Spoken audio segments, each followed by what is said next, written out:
and welcome back for episode 6 already. Crazy. One every week. Well, I did say I was going to go like once a month. Yeah. But obviously just too good at it, I guess. Considering it took us 16 years to record this podcast, 6 episodes in a month-ish, or a bit over. It's pretty good, isn't it? Catching up. Yeah. Your beard looks well tonight. Have you groomed? No, I've not groomed myself on any part of my body for a significant amount of time. Well, I am growing my hair. Claire keeps wanting to give me a COVID skin fade. No. But I've said no. I need optimal Captain America hair. So yeah, like yours. Yeah, basically. Yeah. It's pretty long now. I can kind of. How long did it take to get it with it?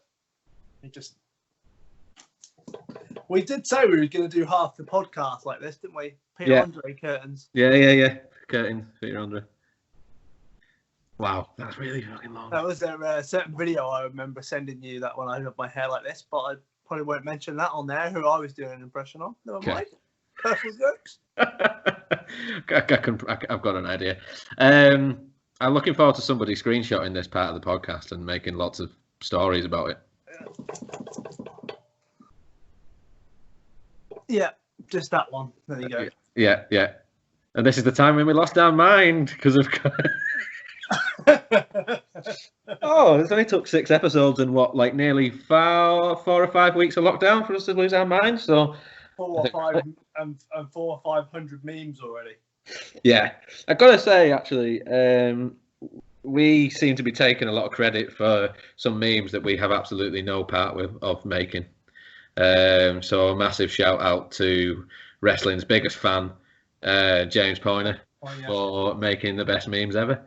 Every week you send me the meme for the upcoming episode, and it's better than the last. So it seems to be a theme of this one's best ever. This one's best ever. To be fair, the Thanos one from this week had me in stitches. Yes. I don't know what one we're going to put up this week, but there's Street Fighter, Legion of Doom, and a Marvel one all to come for you guys. So you'll get to see them. Unofficial competition coming for the end of the year. Thinking maybe finals time, we might run a poll of the best people's favourite memes, and we'll have some T-shirts for finals.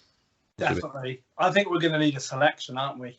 At least top 3, because there's going to be, if we do one a week, there's going to be 52 memes to choose from. That's a good point, yeah. Quick maths. Yeah, okay. We'll get this many weeks, so. Okay, yeah, we'll do that. Let's get a few more in, and then, we'll run a poll, top 3, and then, proceeds can go to Gasp Swap Sundays. Yeah, exactly. We can do competitions and everything, and then we can watch people rock up to the BNBF finals with our faces on. Yeah. On some, I don't know, Tiger King or whatever. Yeah, nice. What's been your favourite so far? Favourite meme? Yeah. It's got to be Star Wars. It's got to be Episode 5. Yeah, Star Wars. So. I like the Tiger King one just for the pure comedy value of how gay we look. So. Well, I'd not seen Tiger King before. I'd seen Tiger King after seeing that meme, so I just thought that you'd just sent a picture of me and you just looking like boyfriends, which is fine. It's 2020, so it's fine. Exactly. It's fine, but still look funny. Yeah, it was. It was good. It was good. Also, the best thing we've watched not sure if we've mentioned Tiger King enough on this podcast already, but best thing I've watched in lockdown. Oh, is it? Okay. Yeah. That's good. That's good. I've been hammering through stuff on Netflix and Prime. We finally got around to watching Chernobyl, which was... Yeah, if you've never... Oh, mate. So good. That is rubbish. It's rubbish because it's horrible, but it's just great. While I'm eating my chicken and air-fried chips and watching people's bodies melting. So it's good. Every time I closed my eyes for a week after watching that, I seen them firemen in the bed melting. Oh dear, disturbing stuff. I should probably tell you. You're probably going to shout downstairs, but we literally, after we finished watching that, Yeah. she was convinced we needed to get rid of the microwave because we were going to die from radiation.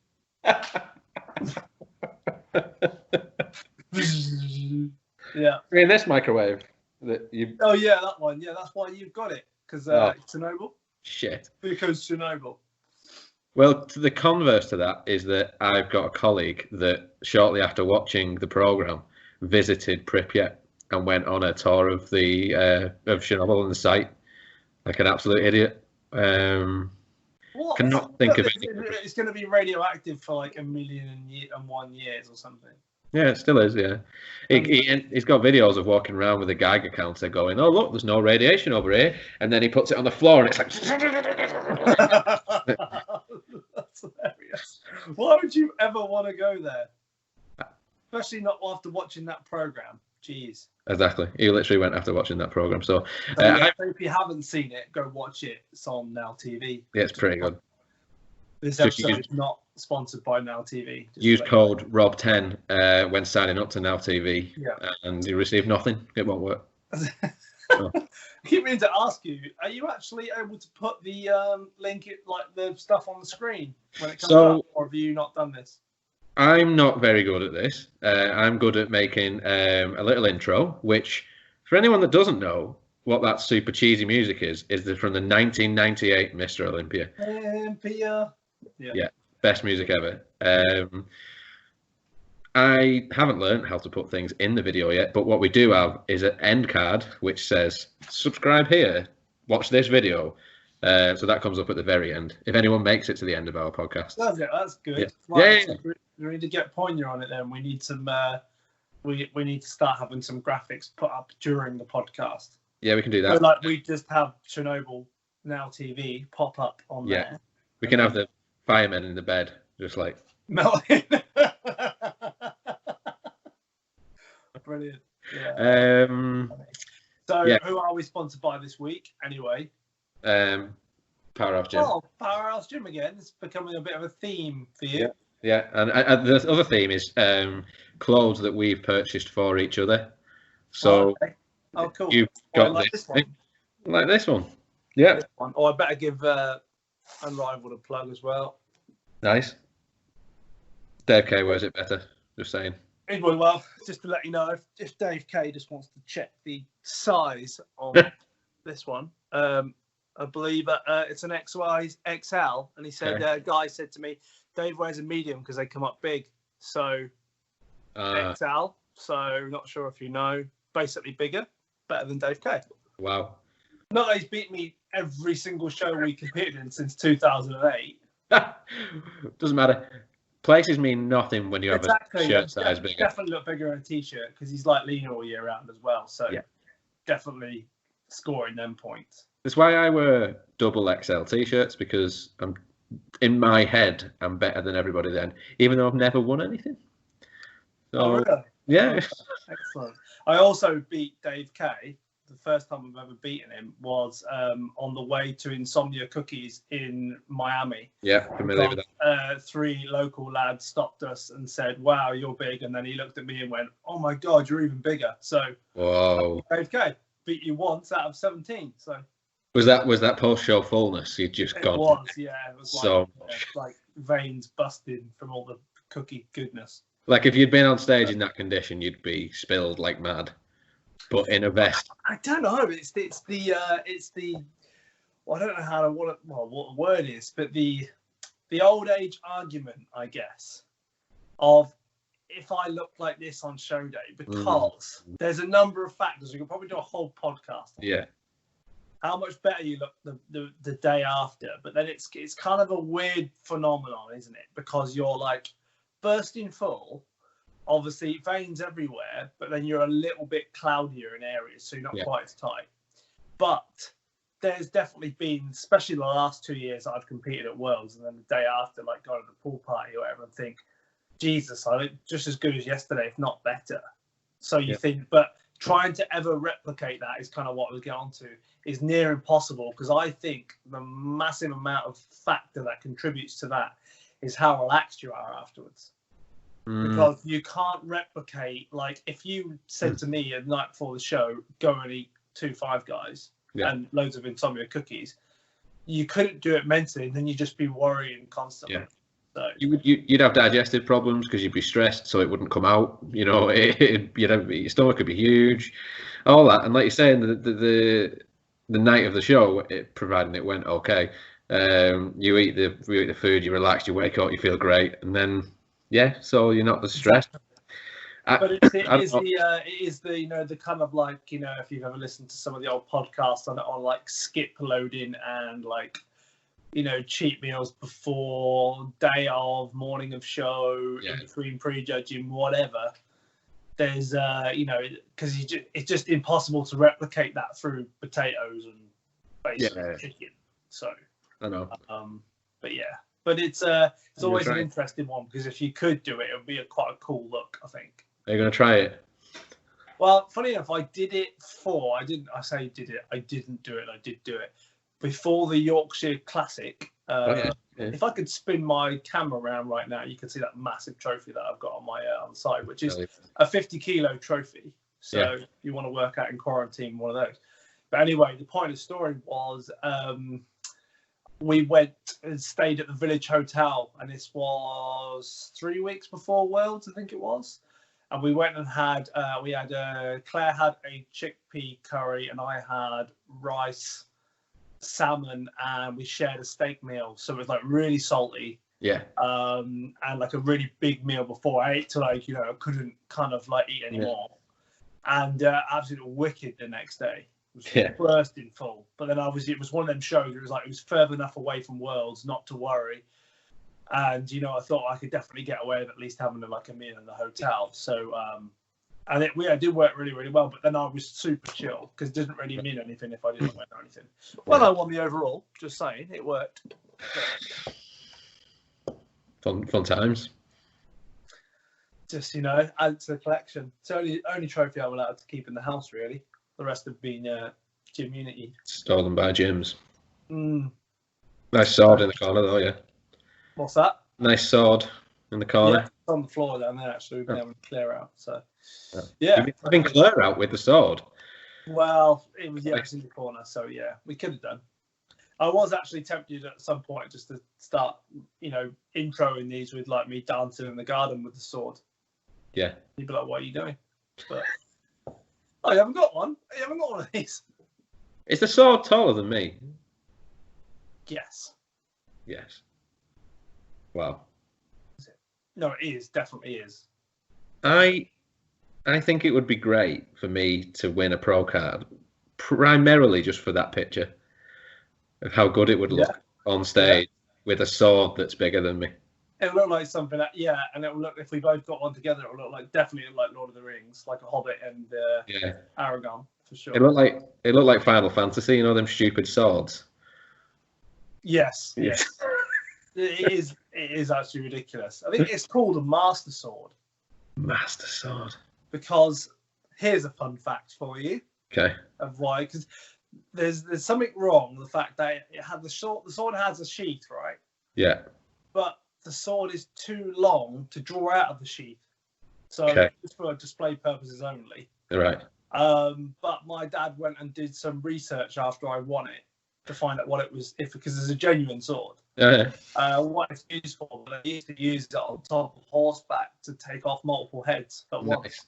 But you'd have to be pretty strong to be able to hold it, because it's heavy for one hand. One hand on a sword and a horse. I feel like I need to show you the sword. I think people want to see the sword. Okay, give me 1 second. All right. Gonna need to. All right. I'll just fill in the meantime and comment on the cushions. The meantime, but it's only because it's really out there. I feel like it would be acceptable to show you. Oh yeah. That's going to take some time to get off the screen, isn't it? Jeez, there we go. Still going. Still going. That's it, touching the wall. So and it does have has a proper sheath. So I might just sit there the rest of the podcast and just hold this, actually. Just make sure that it looks like a sword throughout the whole thing, because if you drop it any lower.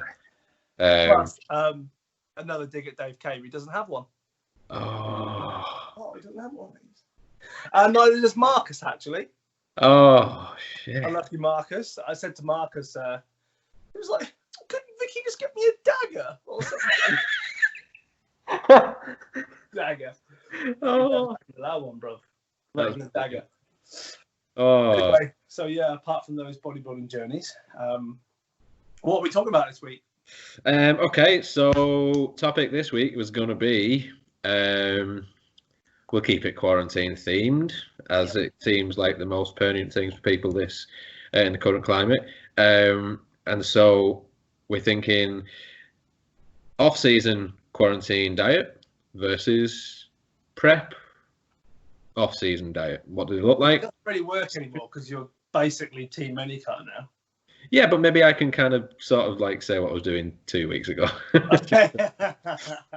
But also, yeah, I'm not prepping properly. No, exactly. Yeah, there's obviously a difference, isn't it? Because if you really did want to have a cream egg, you could. It's just choose to go. Yeah, there's plenty in the fridge. Although there might not be, because for those that don't know, before we press record, Cara went and raided the fridge and is currently sat on the couch with all the things left over for Easter. So did you see? Do you ever watch Beard Meets Food YouTube channel? No. Or he's got his missus to make an ultimate cream egg with all the filling. Oh. It wouldn't fit on the screen. It's about that big, and it was like 28,000 calories. I bet. Yeah. So, but yeah, that's ridiculous. You'd spill if you ate that. You'd spill if you ate that. You might do, unless you're really, really lean, and then you might not. No, well, see. All right, so let's talk about that then. Before we get into it, you mentioned it a little while ago, but please, do subscribe, share, do all those nice things, because we're getting some views now. You need to put the bell on as well. Yeah. The notifications, so you don't miss a single episode. Yeah, we've got some subscribers and we've got some regular viewers and stuff now, but it's all out of sync. There's a lot of people watching. There's not many likes. So, I mean, if you don't like it, that's fine, but you're coming back and watching it, so there must be something. Yeah. I wonder how I'm going to feel about the first dislike, actually. Have we got any? No, but someone's going to do it. Someone we know is going to do it now. Yeah, they should. And comments as well. You know, like I put a TikTok video up the other day. So I thought, because be cool with the kids and all that. Got 2 comments, and one of them was a guy saying this is sad. I was like, I'm really bad. Oh. Never gonna post again. Oh, I hope no one calls this sad.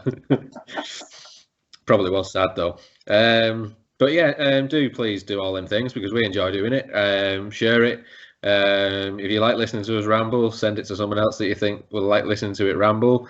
And hopefully by finals we'll have absolutely loads of episodes, and there's a few other little things in the pipeline that we're thinking for maybe next week if we can organise it. So Natty Muscle Radio isn't just going to NMR is just going to be the flagship of Natty Muscle Radio. There's going to be some other things coming your way, and when we can meet and go gyms again, there'll be other fun stuff, and when there's shows, there'll be all that. So subscribe, do all that, and we'll keep doing it. I definitely would like to do a training video with a old school MD in the trenches voiceover afterwards as well. Yeah, that would be good.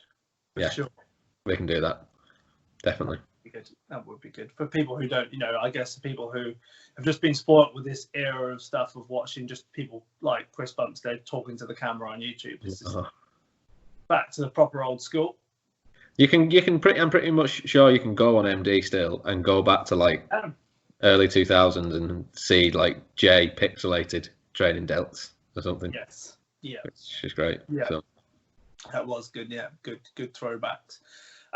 So where shall we kick this off then with food wise then? Let's have a little think then. So I guess what we in 4 weeks in now, 5 weeks in? Something like that, yeah. 4 around 5 maybe. So before you decided to be Team Minicut, what was you kind of eating like, and was there like much structure to it, off season wise? Towards the back end of the off season, I'd got gone a lot less structured. But primarily I was doing about 3,500 calories with rough base meals. So I was making sure I was eating 2 meat plus carb meals a day. So that might be chicken and potatoes, beef and rice, whatever, something like that. Roughly the same amount. So it'd be 100 grams of dry carb and then 100 grams of meat. I'd do a couple of egg meals a day, a couple of oat meals a day, and just keep it like that. And would change ingredients, stuff like that. What do you get sick of most in the off season from diet food? Oats. Yeah. So I've got the trend, I think. Yeah, because they just become thick and gloopy, and you're like, But fun fact on prep, it's all about the optimal water to oat ratio, and making this much oats, this much by microwave. So it fills your microwave with water, you mean? Yeah. Yes. So told that story on episode 2, I think. Yeah, so you might want to go back to what this is a fun fact about. Link in the bio, yeah. Oh, this microwave. Yeah, so definitely oats, but I've got ultra fine oats as well for making shakes. So I can just get them down. That helps with work as well because I've been pretty busy despite lockdown and stuff. So yeah, 2 oatmeals, 2 egg meals, 2 meat and carb meals, and that was what I was doing in off season, and just eating on top. So if I wanted to have a cream egg on the hour every hour, I was. We would do. It might get to me last meal, and I'd decide to make burgers, and I'd do it maybe a couple of nights a week, maybe a few nights a week. So that was 3,500 calories, probably close to 4. That got me to 91 actually, not just 90. So I bottomed out 90, top down at 91. Sorry, Darren, I did get shouted at a little bit. I was about to say that. Yeah, we've started the mini cut. So the mini cut looks similar to what I'm doing, just not eating stuff in between, reined in the calories a touch. So I'm doing 3,200. Is there Aeronn Bread on it? Of course there is. Yeah. Last meal. You might have a sword. I'll raise you. Come on. Aeronn Bread. Have you got Marcus's dagger? No, better. All right. So yeah. So just information while he's finding the bread. Yeah, that is my microwave in the background that I donated to Aeronn, which I managed to tell him not to buy one after you was basically walking around Tesco's with one. So yeah, you were on the way to mine, and I was yeah, you were on the way to mine. And I said, "Oh, you have to wait in the car for a bit because our microwave's just broke." And I wouldn't have bet anything on you turning around saying, "Don't, it's all right. I've got one in my boot." So meant to be. Come on then, Aeronn Bread. Popular feature of the show now is what the current status is of Aeronn Bread. Aeronn Bread can be many forms, as we've discussed. It can be a seeded batch. It can be a dark rye, a wholemeal farmhouse. It doesn't matter. The calories just have to match. And I'm not so worried about it this time with it being mini cut and not, I'm just trying to drop 10 kilos really. I'd like to be 80 kilos and not 91. So doing 120 grams of Aeronn Bread every day in the morning, which is about 3 slices, thereabouts. Current Aeronn Breads are... Question, sorry, about 120 grams. Yeah. Do you cut any of the crust off to make it fit macros? On prep, when I was prepping for last year, definitely. God, fucking hell. But sad. Oh, come on. I have a go at people for weighing their bananas as well. Yeah, but because these are the small. See, this is the difference, right? You don't know about the small wins you get. So, like, if you buy a larger banana or a larger egg, you just get more food, but it's the same macros on my sheet. Yeah, don't tell anyone. I agree, but I was changing up the bread. So if I'd stayed with the same bread all the way through, 3 slices would have been 3 slices. But because I like to vary it, 3 slices of one bread can be different. So without further ado, where are we? Where's this from? So this is Tesco's Finest, and we are talking a dark. Can you see? Oh, that looks nice. Look at that. It almost looks like a pack of cookies. Nice. Dark rye and sunflower farmhouse. Nice. This was nice. I've had a German feel with the rye. Did you ever or ever had is Ezekiel bread?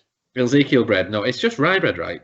It's not. Kind of is, but Jay Cutler has it, so cool, though, isn't it? Extra 10. So it is cool. And fun fact, I tried to bring some back from America. It wasn't very good when I got it back. Oh, really? Yeah. Okay. And I come out in Australia from one of the organic shops, and I used to have it every morning with like 5 eggs. Hence the reason why I look back at a video the other day of me chasing Claire with a stick in Australia, and I could hardly run.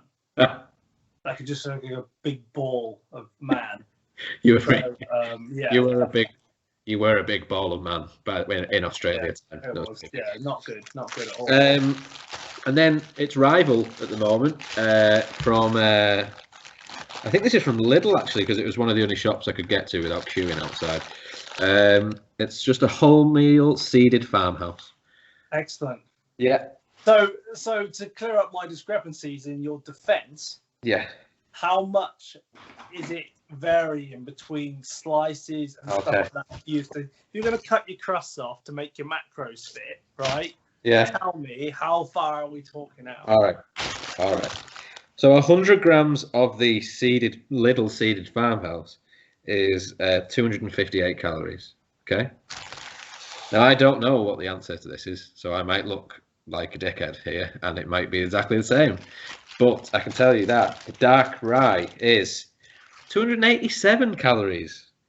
So without doing math, we're talking 29 calories difference per 100 grams. So over 3. It's like okay.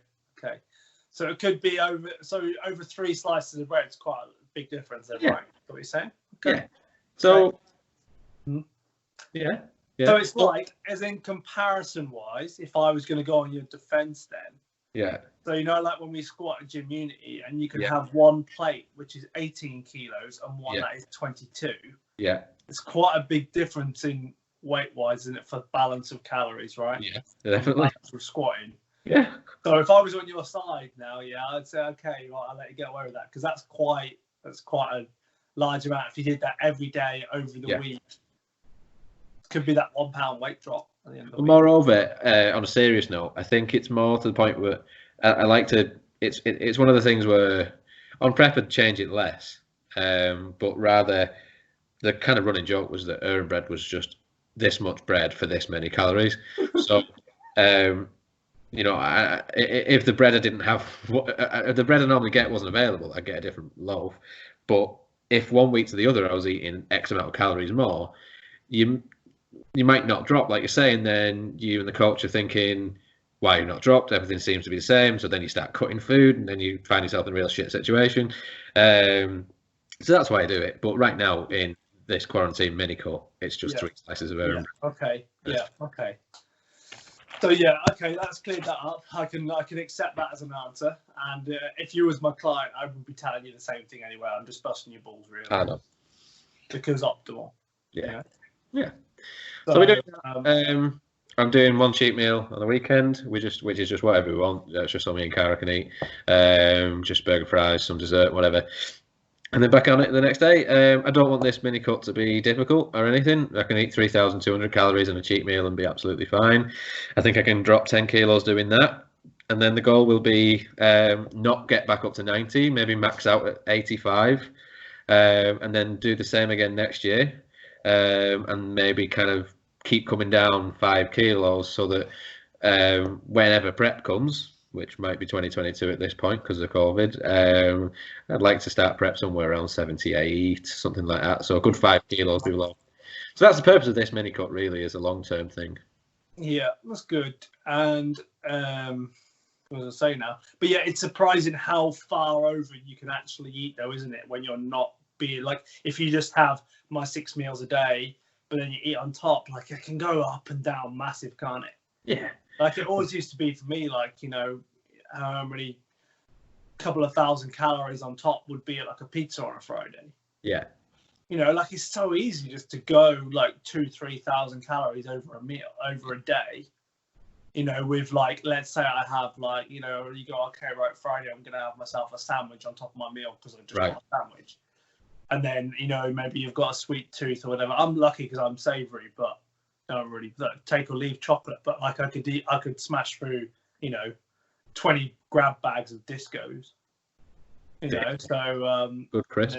And then complain about a sore tongue for the 3 days. Yeah, it's similar because it got to a point where it'd be coming up to last meal, and then I'd get one of those lovely texts from Papa John's saying 2 for Tuesday pizza thing. We missed you.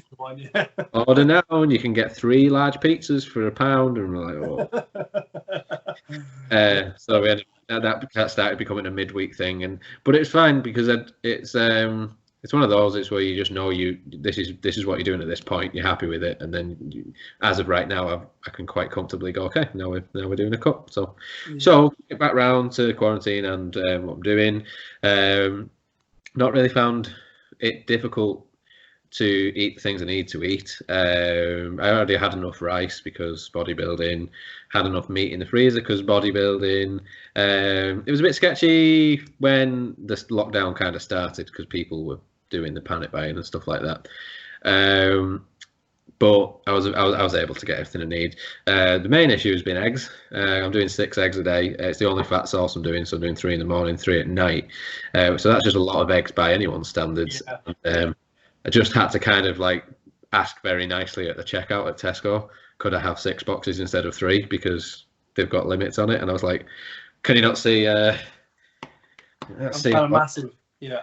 You not see that I eat lots of eggs? And she was like, "Oh, my kids like eggs," and I'm like, "Yeah, but can you not see why I like eggs?" Yeah, because I'm a bodybuilder, but exactly. That's about the only thing, yeah. But yeah, I think that you have to make some. You can swap these kind of things in and out, can't you? Like, I'm quite happy with a shake and eve instead of eggs before bed. Just a casein shake, whatever. Plug for Unrivaled, I guess. Yeah. AGF was always good before bed. But then I carb cycle, so I go Thursday, Fridays are my lower days, so I don't get oats before bed. Yeah, well, why don't you break down what you're doing exactly right now then? Let's say. Okay. So I am carb cycling. So Saturdays. Well, to be fair, the first 3 or 4 weeks of quarantine, or the last 3 weeks, it was Saturday and Sundays were high, and they were fairly high, to be fair. Probably in the region of about 600, 700 grams of carbs on a Saturday, and then usually about 500 to 600 on a Sunday. I've just clipped that back now because I'm finding that I am feeling good after the first day of high. And then I just don't feel like I need to eat as much on a Sunday. So I'm like, well, I don't really feel like I really need it. Whereas last time when I was prepping, I was doing high days, Saturday, Sunday, and really needed to put both of them high. Because one day was on legs as well. Yeah. And I was just burning through that. So that was quite a nice way of doing it.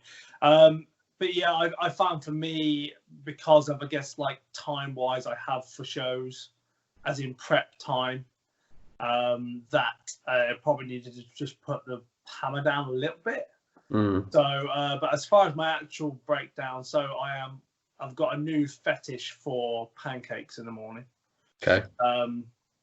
You heard it here first. I'll give you the recipe while we're out there. So it's all to do with the amount of water you use in your pancakes. Okay. Determine how good the pancakes are. So what I found was, when it originally started, it was 100 grams of oats, 150 ml of water, and 1 egg. And then that evolved to then half a banana to a whole banana. And then it became that I was then having on the high days like 150 grams of oats. Because I was having 150 grams of oats for my just oats. Yeah. For quite a long time, especially at the start of prep. And then I started to bring things down because I wanted to make a pancake. And the reason why I dropped it from 100 to 150 to 100 was because I didn't quite know how to get the consistency right for the different amount. Like, I must have played with it so many times. So anyway, I've managed. So you favoured the pancakes over the actual eating of the oats. Yeah, do you know what as well? What's strange is that I'm actually really hungry after I've eaten it. Right. Which is really strange on the basis of when I actually looked at how many calories is in it the other day, because I've been having around about the same, because it's on a fluctuation with the carb cycle, and oats doesn't really change that much, if this makes sense. So that one meal throughout the week is pretty much consistent. It's like the biggest meal I have. And it was like 900 calories.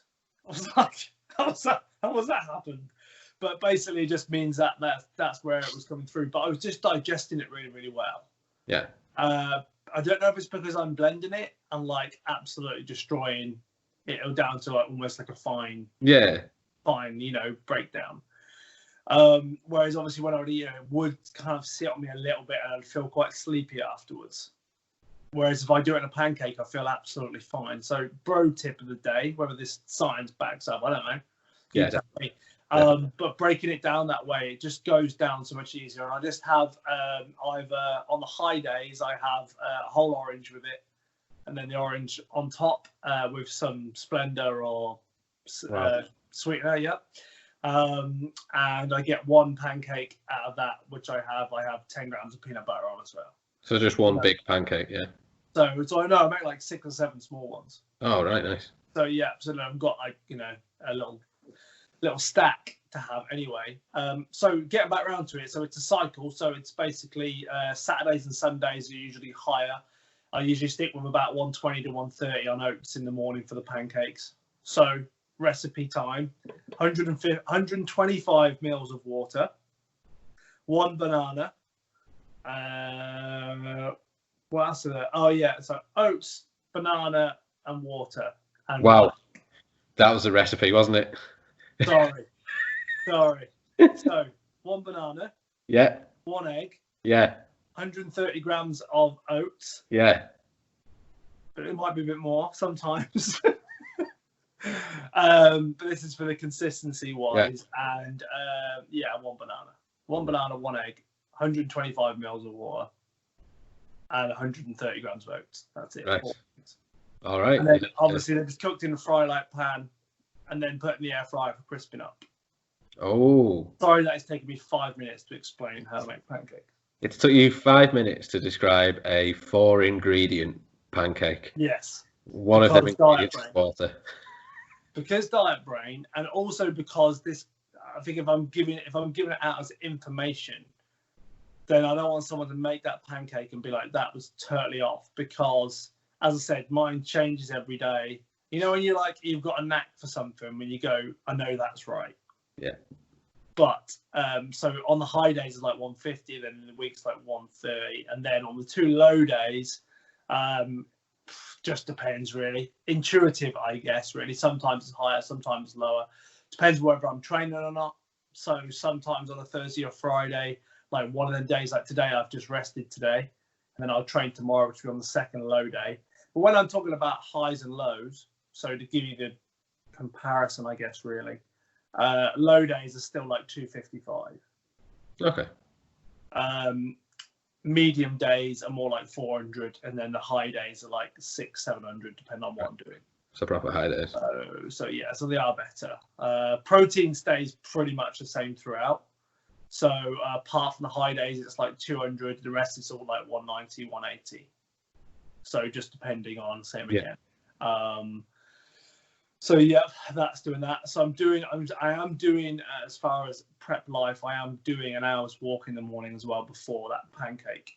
So I'm pretty ready for it when I get back. So how many steps do you get in that hour, do you think? In the hour walk, about 8,500, which is good. I'm doing consistently between 15 and 17. I say consistently. Just 12,000 today. Pretty rubbish. But that's not trained today. So that extra bit will just be me walking and backwards and forwards, pressing record on my phone in the garden, basically. So that's good. What else am I eating then? So I'm pretty much living on white potato chips in the air fryer. We've got 2 air fryers because bodybuilding. Yeah.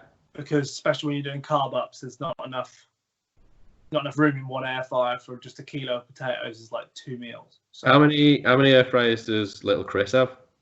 Because I know he has to eat a field of potatoes, right? Carb up. Yeah, but he just grazes. He'll cook a kilo and then I'll eat that over like 10 meals of 10 sittings with 20 minutes between each one. So yeah, so that's good. So I'm usually doing 2 lots of white potato meals. I'm doing like a meal in the evening. I'm just varying my carb source. Sometimes it's rice. Low days and stuff, it's veg, which is super exciting. And then on the other higher days, Saturday, Sunday up till Wednesday, Saturday to Wednesday, I get oats in the evening as well. That ranges from 120 to 100. So it's a lot of faffing about. Like if you actually like look at the plan, it is a different day pretty much every day. But it's just a really easy way. What I found is that doing the 2 low days, it's just enough to kind of set that sort of calorie balance off, where I'm sort of still getting a drop each week, even though you could say, it's just glycogen, but then I am getting a consistent 1 to 2 pounds every week still, which is good. But I find that as well, that I'm actually not as hungry on the low days, funny enough, as I am on the high days. Yeah, because your carbs are lower. Yeah, so I'm just, I guess, brain's not looking for glucose all the time. Just kind of settled, which is good. I probably do drink more coffee on a low day though, probably like 8 cups a day because caffeine. Blonde roast, yeah. What else? So so that's a bit of a rundown with that food wise. But as I said, it's like although it sort of changes every day. The point I was going to say was the last 2 days, it's just manageable enough where it's like, okay, I kind of feel like I need some food now, but you can kind of like put up with being hungry for 2 days. Yeah, like if you like had to put up with just being constantly hungry on a prep all the time. Yeah, it's a very long drawn out kind of thing. I know, like you get to the where you're like, okay, it's 5 weeks out.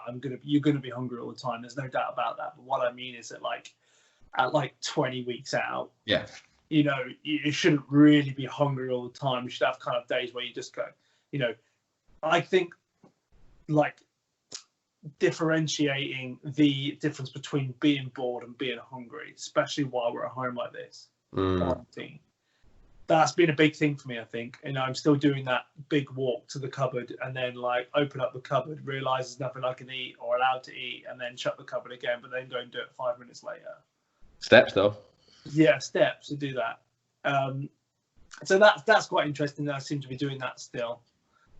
But overall, as I said, like it's nice because then I get to know like the second like low day, which will be like tomorrow.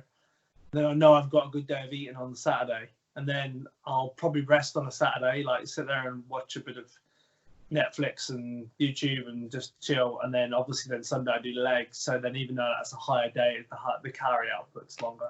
And they're still like 2-hour leg sessions as well, Yeah. Well, what I was going to ask you is, I know you've carb cycled for a little while now, so perhaps we'll save it for another episode. But I would be interested. I think people would be interested to know why you do that, and the kind of successes you've had with it. Because I don't hear many people in natural bodybuilding talking about doing carb cycling. Maybe they do, and they just don't talk about it. I've heard it from IFBB pros and things like that. I know that Justin Harris who's not an IFBB pro, but Justin Harris of Steve Kuklo fame is Stephen Kuklo fame is a proponent of carb cycling. So I would be interested in knowing. I think people would like to know a bit more. I think that it started for me in 2000 and wow, I've that been. I want to say it was 16, but it might have been 17. To be fair, you are rubbish. I've learnt you're rubbish at years because there was you got a little bit of shit off DSL from a couple of weeks ago when you said that the class that he was in was a bit meh. But I think you got the year wrong. And then also you advertised the Aeronn special episode of NMR talking about his successful 2017 season. Did I not say 2017-18? Yeah, and it was 19, so you got it right. Going way off then. Brilliant. But yeah. Not very good with that. But so I believe actually, now I remember rightly, it was 2016. Don't believe it. Because I had finished the Grand Prix in 4th, and I was very happy with that result because that was the year, the show after or before that was 2014, and that's when I placed 7th out of 7th at the Grand Prix. Yeah. So that was like a bit of redemption for me. And yes, it was Daz Cooper who put me onto carb cycling, actually. So cheers, Daz Cooper. Okay. Because I think it was at the point where it was like, look, I'm doing everything. My food's been high for ages. And for a lot of people who don't really know, so the way I diet is actually very different to how I'm able to diet my clients. And that is through no lack of trying or no lack of wanting to. When you've got people like Chris Edge who are dieting into the finals on 500 grams of carbs, unfortunately, that just isn't me. I'm just, because I'll spend the whole time like on a prep for 35 weeks or so of keeping my food high, and my like weight loss is like minimal. Like I had in 2017. I had 13 weeks with not a single pound change on the scale, but visually leaner every week. So it was like, okay, just trust the mirror, trust the process. But I was like, it got to the point where I was then in front, and then behind. And then like, I am not going to be 10 pounds heavier on stage than what I was the previous year. Yeah. So, and then I had like a 5 pound drop, and then a 4 pound drop just from bringing my food down. And it wasn't a drastic, like a ridiculous change. But as far as like, what I did with my food is just sometimes you have to bring it lower than you may think. And that depends on the person. Yeah. So, so for me in general, I would say that it was probably a way for me to fast track my results. I probably don't need as much food as maybe what some other people do. But I think it was a bit of a lesson with the carb cycling, the fact that how much better I was just a year later in 2017 from pushing them high days higher. Yeah. Because I've got round muscle bellies and smallish joints, you never really realise that you're flat. So when you look at yourself, you go, well, actually, I'm only eating 50 grams of carbs, but I'm still quite full. But then the difference of actually when you actually put a really big day in, the difference is like night and day. So it's almost like finding that for your physique. But your fullness, when you're properly full, it's stupid. We've seen pictures of, if you don't know what fullness looks like, go through some people need to go through your Instagram and find those. A couple of pictures we were just sending you then, actually, those most musculars were like those round muscle bellies on the tiny joints that just pop in, and it is only because you can fill it up the way you have done. And I think you're right about those high days. And I'll mention Justin Harris again. When I've heard him talking about carb cycling, he says you have to be as aggressive with the high days as the low days. So a high day is a high day. It's not. You're not going from a low day of, so all right, let's say you're doing 100 grams of carbs on a low day. It's not 200 grams on a high day. It's like what you're doing. It's like your 600-700 and it has to be that way. Yeah.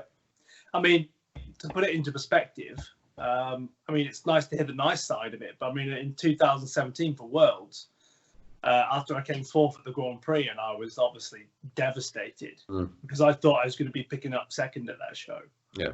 And then obviously, like, I didn't think Shane was going to beat me, and off prejudging, I think I've got mushy as well. And then obviously then getting called in fourth, like that was a proper wounder. And I was like, wow, what do I do about this? And I thought, well, I will go aggressive with the food because I was kind of thereabouts, and I got the pictures back and was like, I've kind of left a little bit of an excuse for them. Maybe I didn't deserve fourth, but on the same side, you can't give them an inch. You have to be like lights out better.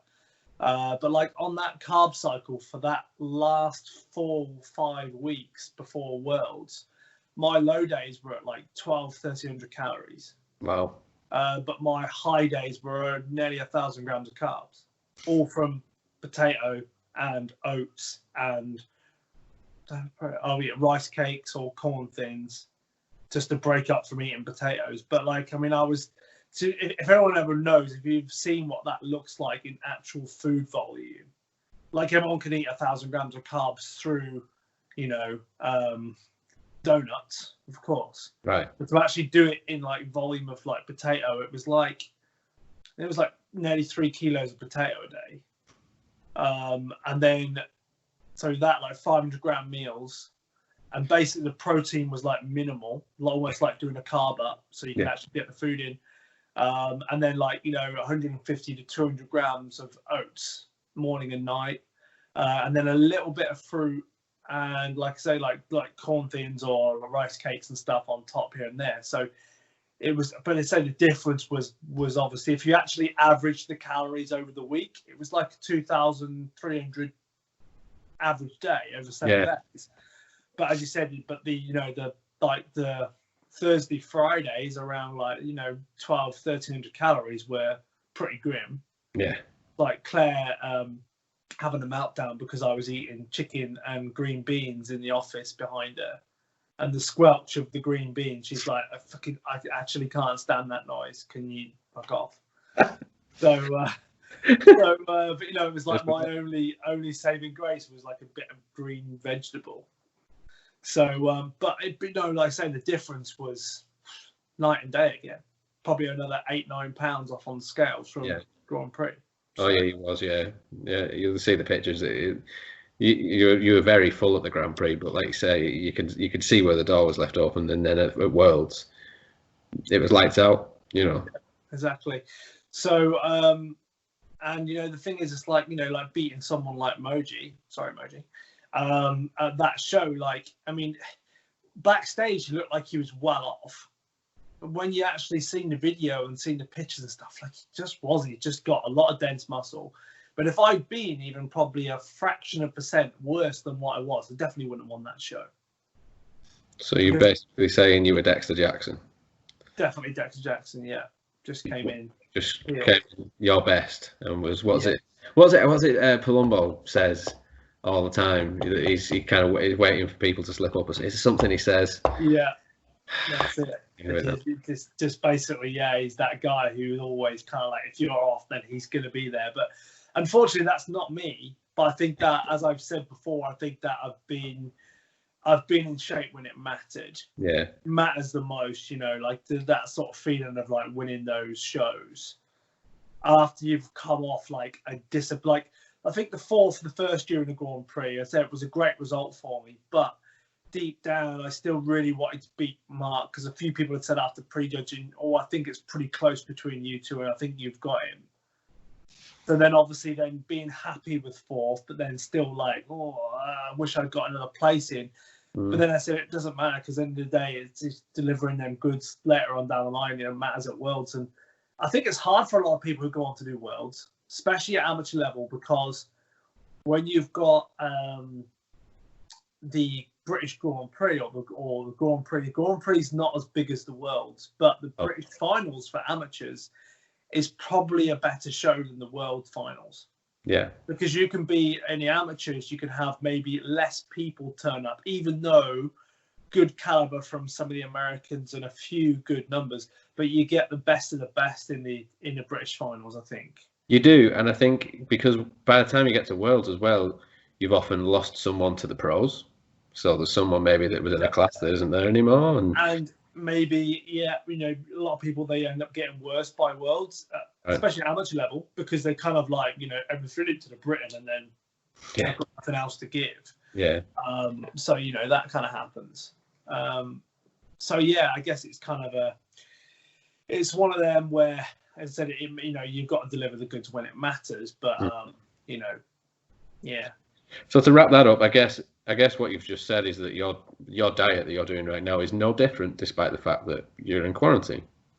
Yes, it's no different at all, is it? It's you've been, and if you struggle to get a food source, you wouldn't have a problem with swapping it out with something else that's equivalent. It's the first time since 2009 that I've eaten frozen fish. Because at one point there was no chicken, and I bought some emergency fish stores from Tesco's because no one else is going to buy frozen cod. Yeah, as rank. It's not even. Was it frozen cod or was it frozen white fish? Yeah, I think it might have been frozen white fish. It could be anything. I'm pretty sure white fish isn't a species of fish. I actually believe it. No, I believe it was cod. I believe it was cod. But yeah, no. So that was pretty funny because then I actually did them. And they weren't too bad, to be fair. But I thought, wow, this has been some years, you know, because I guess back in 2009, it was more of a financial thing of dieting just on fish, pretty much, you know, fish and rice cakes.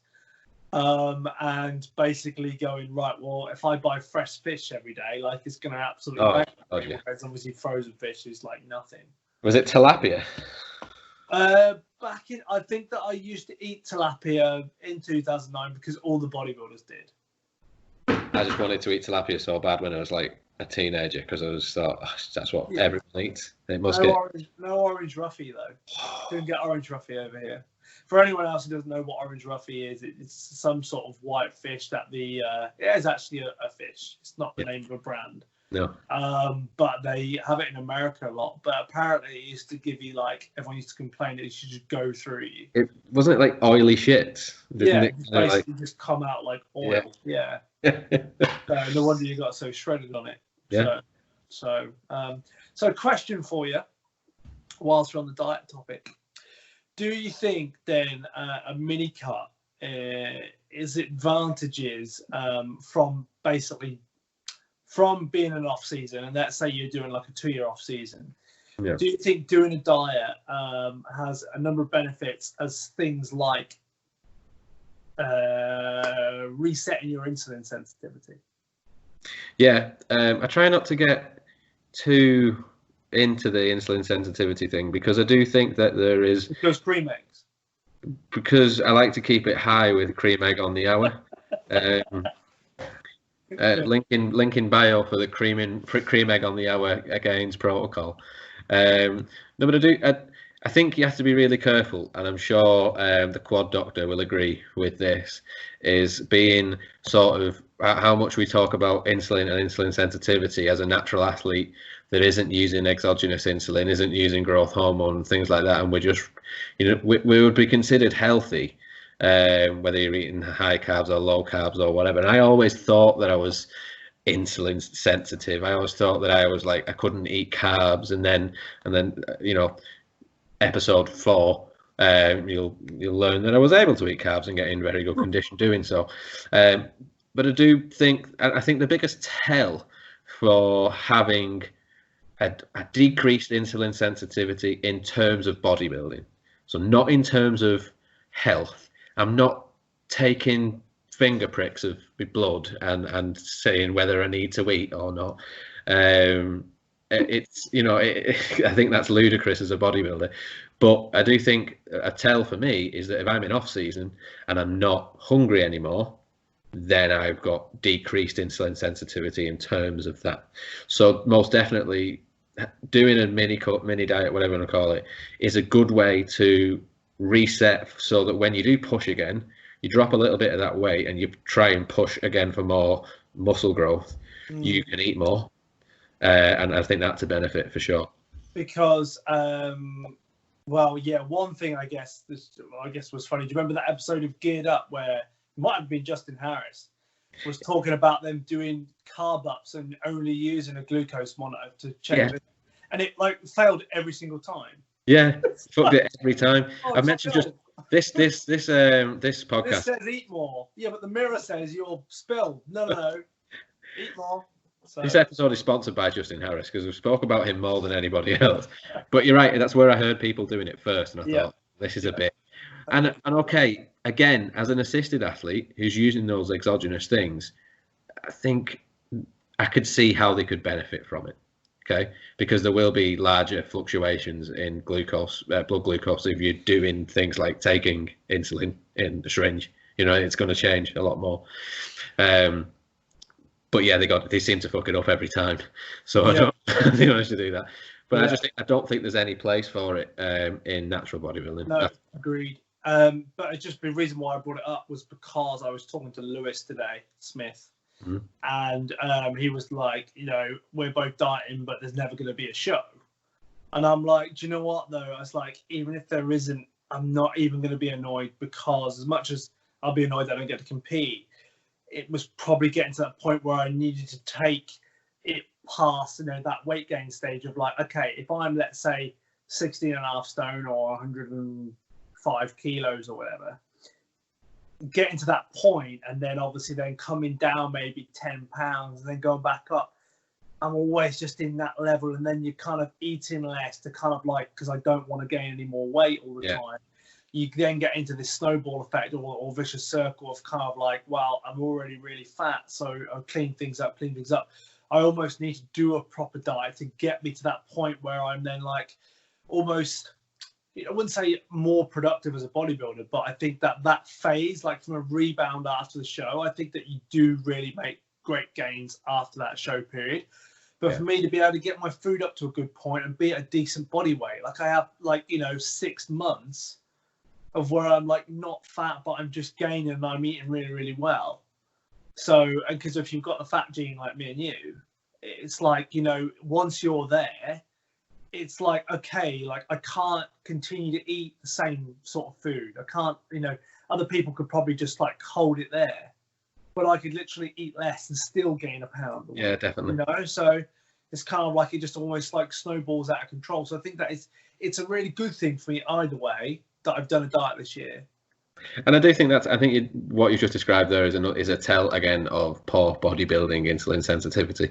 When you stop pushing your food and it's still going up, and maybe you're just getting fatter than bigger at that point. And that just says a few things that, okay, maybe you're just not metabolizing the food as well as you could be when you were leaner. So that's exactly why I want to do this. Is okay, I got to 91, which the 91 was kind of like your Chinese meal that you had that one time before you prepped, because it was actually Easter weekend that Easter Monday that I started the diet after Easter Sunday, after we'd done we went the chippy on Good Friday and we eggs all on Sunday. So yeah, it was a lot of water weight. But I want to go from 90-ish. I want to get right back down to 80s, sub 80 if I can, and then the next off season we'll push to somewhere in between. Because I will allow myself to push, because what I don't want to be is in that perpetual kind of not wanting to gain any weight. And I think what I do know is that this rebound, if you will, from 2019 shows, at 80, I look a lot better than when I've been 80 before, because I'll be a lot size on in that. That's the thing, isn't it? It's like, it's like, I said this before, but like, it's that look of like, if you're coming down to 80, whereas you're coming up to 80, like it's a completely different look, even though you're the same weight. And as you said, each time you do it, it's like, it's like, well, I'm fat, but I'm not as fat as I was at 90 kilos last time. No. It's like the body composition's different, isn't it? Yeah, I started prep last time at 83. I'll be 80 in the summer, and I'll be like, I could stand there with the top off in the mirror and go, bodybuilder. Whereas when I was 83 last time, I couldn't do that. Yeah. Pretty sure 83, 80 this time I will. And then I'll push up to somewhere mid-80s. And then what I'll do is I'll repeat this again next year, maybe get to 75, something like that, but only push up to 78, thereabouts. Yeah. Because I'd like to start prep there, and it's coming up to come down, coming down to go back up again, and just doing it like that. Yeah. But yeah, it's definitely I think I said it, whichever way I look at it, like I'm, kind of at peace with it. Like I'm not going to be disappointed if it doesn't get to happen, because at the end of the day, like it was, I think I'm going to make, more progress if I kind of do this anyway. And you're a true bodybuilder at heart. We talk about bodybuilding, whether we're doing a podcast or not. And why I mention that is this for you, this whether it's a prep or just a diet, will serve you positively for the next show that you do. It's not for you just wanting to compete because it's something to do. So you would be more, if that was the way you were doing it, you'd be more disappointed this year, because you'd kind of, I'm going to do this bodybuilding show thing. But because for you it's about, I know what your ambitions are, I know what your goals are in bodybuilding. They don't change if there's no shows this year. Yeah, just exactly it maybe get delayed, but it just postponed. That's all. Yeah. Postponed, yeah, and you're still working towards it. So that's why for you it wouldn't have an effect. Likewise for a few of the guys that we speak to, a few of the guys that you coach, and our friends, that when the news come out that there was no qualifiers, a lot of them were naturally disappointed, as I would be as well. Dan North messaged me today and said it would have been 10 weeks out from the Welsh, and I was like, that's a bit shit, because it would have been a good, the qualifiers are great, and I was looking forward, coming off the back of competing last year, I was looking forward this year to going all the shows, being that and sitting in the crowd, and that's, I was excited. Saying that last year, it was like, so I'll hopefully get like to Delroy sat in the audience with my sliders on and comfy jogging bottoms, fat as a house. That's honestly, I had images, and every time I seen Del last year, I thought, you motherfucker, because he wasn't fat as a house, just to say, just in case that sounded like I was saying that. It was big though. He put some size on the boy. Yeah. And I wanted that, so that was disappointing for me. But obviously, it's disappointing for the guys that don't get to do the qualifier and then finals. But what I then said to the likes of Dan is that the goal doesn't change. Your goal should have been British finals anyway. So it's still there at the moment. There's nothing changed. And then spoke about maybe trying to find some other qualifiers, maybe jump in another Fed or this, that, and the other, just to have that pre-final show. I think it's a good idea. Get your kind of feet wet after a few years off stage. Blow the cobwebs away. Yeah. I think it's a good thing for you to do qualifiers anyway. That's why I've always found it. Like maybe like 1 year, 2010, I did straight finals because I qualified because the previous year I went to Worlds. But like you miss that, just almost like being on stage and getting used to like not posing in front of a mirror and all that kind of stuff, like going through that kind of, I guess, trial run, if you like, because then you get one chance if you just do the Britain, and then that's it till the next year. Yeah, it doesn't matter either how many times you've competed. You go back that year, being at the venue can be a bit nerve-wracking. You get backstage and all the smell of the glaze and all these things start coming back, and you're like, I've not done this in a year or two. You're doing it once is good. So I would, I think I know a couple of guys that are thinking about finding some shows to do before finals. And I couldn't recommend it enough. I think it's a great idea. It's like by one of my clients, shout out to Mick Chapman. He's been loving the podcast. But Mick, good Mick was saying that the first qualifier he did, like he hadn't competed in like 20 years. So he competed when he was younger. Yeah. 20-year off season basically. Was that a Southern? Yeah, he did a Southern. A good bodybuilding memory. And but he was just saying like he was more looking forward to the finals because the qualifier that he did was just like a rabbit in the headlights, and he was just like a kid where it's like, oh, what's going on? Like, I need you to hold my hand because like I do, like when I do a pump up, like when do I be backstage? When will I weigh in? When will I get what to do with my music? Do you know what I mean? Just all the kind of like like newbie nerves, if you like, and then when it's like I've already been and done this now, so I think you need to get that out of your system and. Probably, didn't come alive in his qualifier till like the last 10 seconds of his routine. Yeah. The whole time, just a nervous wreck. So then by the final, it's just like I can get around and have a good time and just enjoy the process. I know what's coming now. So that's good. Yeah. And he did as well. Oh, yeah. So top tip of the Natty Muscle Radio is do a qualifier, or at least a show before you're on the show. Yeah, hopefully there'll be some. August time maybe, don't know if you can jump in something, whether it's a tested or a non-tested Fed. Couldn't recommend it enough, and just get your feet wet and then blast Liverpool finals, which is going to be a great weekend. Yeah. Would you when you return to stage, would you want to do a different Fed just for like as in a non-tested Fed, because we know that we're not going to do other Natty Feds because loyalty and all that? Because loyalty, no, I won't be straight up. I've always flirted with the idea of doing PCA. I think that I could do classic, not because I'm just small bodybuilder, but because I do think I've got good classic lines. So I'd like to give that a crack at some point. Definitely PCA. Yeah, sounds good. And on that other note as well, I just want to say, so although it's loyalty, the reason why I wouldn't compete with any other natural federations. Sorry if you can just hear Cara yawning in the background, by the way, there, everybody. Sorry. Sorry. Cheers, Cara.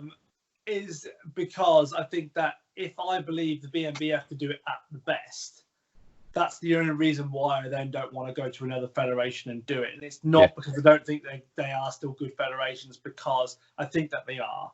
I just feel that the BNBF do everything like the best from my own opinion. So, because obviously I have clients and stuff, and if a client says to me at the start of the year, I just want to do this UK FDA show, more than happy. Like, you know, always encouraging to do the BNBF, because I feel it's, you know, maybe, you know, you're gonna get to display your physique better, all that kind of stuff. Yeah. But on the same side, I think for me, it's like everyone's always said, like, why don't you go and do WNBF? It's like, well, without being arrogant, it's because I don't think there's anyone in the lightweight class that could beat me. Yeah. So, you know, that I always feel like, you know, maybe at world's level and stuff, and you've got people like Moji and other people like that coming out the woodwork, they're great. Now, that's not to say, like, in different weight categories, people like Godsdecky and Sam Watt and everyone like are phenomenal. So there's, you know, let's not, you know, disregard like, you know, some of the guys who are obviously exceptional. But you know, that just goes to show it's just you know, you're supporting because you think that's the best. It's not because just because we're loyal and don't want to compete anywhere else because we love the BNBF so much. It's just because I think they do it the best, and that's simple as what it is. No, you're right. And I mean, you know, I do love the BNBF. I love all the people involved. You do, and everybody that, you know, we train with, friends with, everybody does, because do a lot of great things for us. For me, you know, exactly, I agree with all the points you just made. I believe you can, you know, display your physique the best. I feel the judging is the best. I feel the lighting is the best. I feel the pictures you get are the best. Shout out to Fibos. Despite all that, if I felt that way about another organisation, for me, I feel that there's two ways to approach it. If I've got goals in bodybuilding, I don't want to chase them in different organisations, because I feel that then what I'm doing is it waters it down for me. I may go try and be British champion in one fed, I don't win it, so I go, oh, I'm going to try another, and then I win that, and I think, oh well, maybe am I good enough because maybe I just won this one because certain people weren't here. There's that thought process, which is what I have. I want to be British champion in the BNBF, and then, you know, see what happens after that. Do you think? There's one thing. I think there is another way, and because somebody did it last year. There's that side of the coin, but then you take someone like King Sol, and what he wanted to do was, I want to win. I want to be the champion in every single fed. Yeah. That's a different ball game altogether. But do you think the people who, let's take, I don't know any names off the top of my head, but let's say you have someone who places top 5 in the British finals in the BNBF, right? Yeah. And then they don't place, and then they go and place either 3rd or 2nd or win a British finals in another federation. And I'm not just talking about UKFDA, because there is a few, MPA, whatever. Do you feel that win for them is going to feel like, well, actually, no, I'm just told myself British champion now? Do you think that win feels the same, or do you think that it's like, yeah, I've won, or do you think it really deep down, you know, like, would you as a person or an athlete go, yeah, I'm British champion, or would you be like, well, actually, I'm kind of still didn't place in the better federation, but I've won this one, so it's just a nice feather in the cap? For me, definitely not. You know, I see BNBF as pinnacle in amateur bodybuilding, at least, and if I want to be British champion in that, if I can't win that and I go and try and win it in something else, I consider it lesser, and I wouldn't be. I can think of a handful of people that might not think like that and kind of go around chasing the win and not necessarily chasing the win. And again, a lot of our friends kind of do different qualifiers. That's not what we're saying. But rather I guess it's that kind of like having in your Instagram bio, isn't it? You know, how many people are, I don't know, Miami Pro professionals, or, you know, or the my nan's kitchen lightweight champion. You know, it's you can kind of cut it however you like, but you know, you only have to look at, okay, lightweights in Britain this year. Lightweight, it's a British this year, BNBF, you know, and you had Marcus come out of it and won a pro card. You know, it kind of speaks for itself, really. So for me, I wouldn't. I can imagine some people would, but Can't all be as morally sound as me and you. Yeah, because I think that, you know, I think the annoying side is where people feel like they maybe were judged unfairly. So then that's their excuse to go to one and then win somewhere else. And then it's like, you know, but then the top 3 people that beat them aren't at that show, and that's why you've won. They say, well, the judging screwed me. It's like, well, no, but then 3 other people then weren't at that show. Right. So it's not really the same show, is it? It's not like it's a different day and a different panel of judges. No. It's not the same lineup, so it's not the same. So there's that. But I mean, so there is a you know, a big how should we say, like, difference in regards to, like, and the same again, it's not a knock, so I don't really want to get into it and be like, kind of be just hating on the UKFDA, but they're not. But I thought that their amateur lineup was almost as good as their pro lineup at the qualifier we went to. I'll say it right now. I always enjoy UK DFA finals. We've been the last 2 years, I think, and you always get great lineups.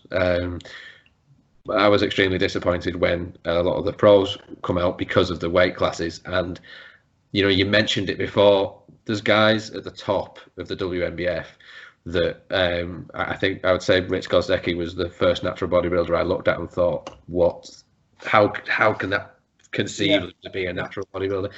Great guy, great bodybuilder.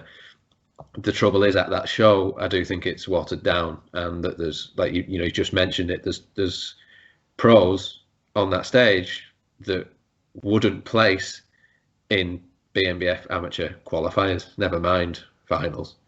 You know, and that's just. I think, I mean, it's almost like slightly unfair because of how good that, like, Britain lineup is with the lightweights. You know, I said from last time, like 1 to 8 is like amazing. Yeah. But as I said, like, if you look at that, like, that lineup, that was the one big thing, because the heavyweights were pretty good, weren't they? As far as that Daniel, someone I forgot, he was an absolute monster. Yeah. We're not talking about the whole across the board, but like in that weight class specifically. Yeah.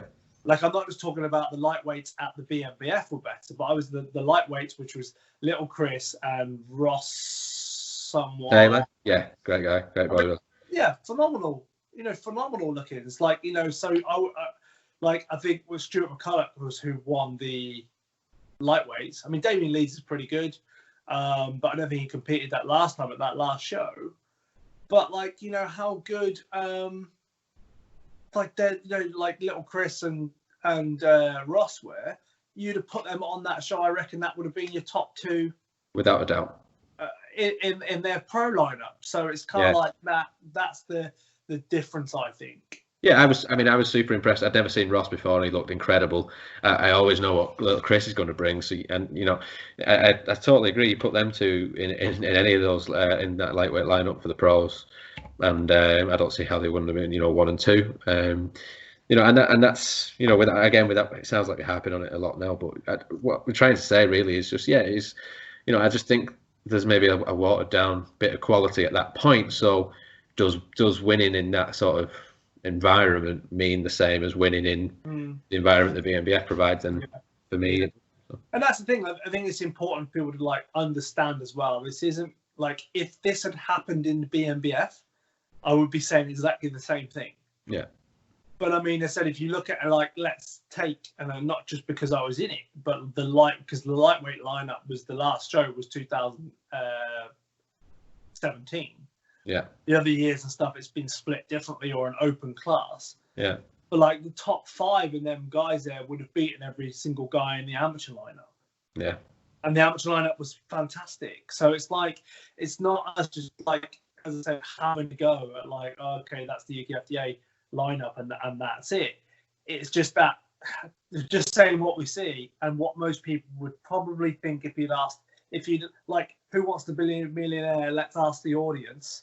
And you ask the audience on that day, who was the better lightweight between Stuart McCulloch and Ross? It was Ross by a country mile for me. And I know they weren't stood next to Gert. So let's not, like, you know, oh, he wasn't there. But, like, I know bodybuilding. We were there. And we know bodybuilding.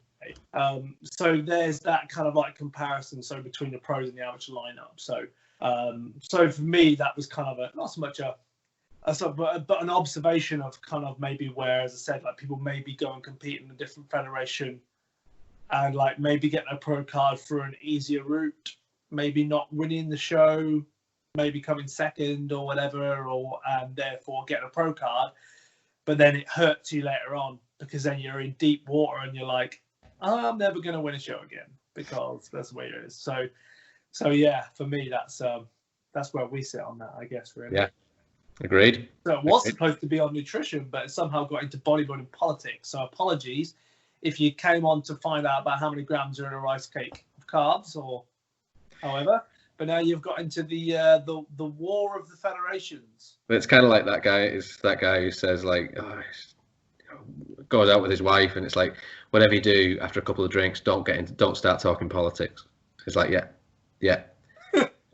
A couple of drinks down, it's just exactly. And I think the thing is as well is that, like, we've been to a lot of shows now with regards to different federations. Yeah. And they are still enjoyable shows to watch, aren't they, across the board? Yeah. So whether it be BNBF, UKFDA, whatever. But I think just it's sort of important to maybe sort of finish on the note that we're supportive of all the federations, especially with like natural bodybuilding worldwide and having people on from different feds and different opinions and all that kind of stuff, which is good. It's just that, you can't help but like be swung towards the ones that, and that's simply why, like I said, I compete with BNBF is because I believe they do it the best. Now, I'm sure if you ask a top level pro at the WNBF, they're going to say the same thing about the UKFDA. And they'll say, the BNBF is, biased, whatever you want to say. But, that's just my opinion, So, and I'm sure there is plenty of people that will agree with me as well. So yeah, I think so. I think we could elaborate on this a bit more on another episode. I think we've bodybuilding, politics, and what side of the fence do you sit on? And then obviously you've got just on the closing, you've got the MPA as well, which is it sort of seems to be fading out a little bit, doesn't it? Which is a shame, really, because I think it was one of the first shows I went to was an MPA as well. Yeah. And not really any bad words to say, but I just tend to find that the standard is completely different across the boards, So I think just the last thing to say on it is, I've had lay people, friends who've gone to BNBF show and just enjoyed the spectacle, because it should be that, really. It's entertainment, right? And the venues that they choose are always quite grand. You will never have poor lighting. Shout out to Guy for just doing his utmost every time to make the people that have put the effort in look the way that they should. And then you get those pictures from Fivos, and that would be posted for decades, because as they should be. What's the worst photos you ever got back from a show? Or have you not had any bad ones? Because I've had some crackers before, so. Probably Central last year, because I had this face on all of them. We got some from, I swear, Eric Guy used to take his pictures like this. He'd be eating like a sausage roll. Right, sorry. Or then he'd panic when you watch the video recording back. He'd realise that he hadn't centered the camera, and then all of a sudden the camera would like go over to the compares. Because either too busy eating, or just basically just like not interested in bodybuilding. So, that would have been me this year, eating instead of watching the bodybuilding. But got me in every other transition apart from the one where I'm actually hitting a shot. Nice.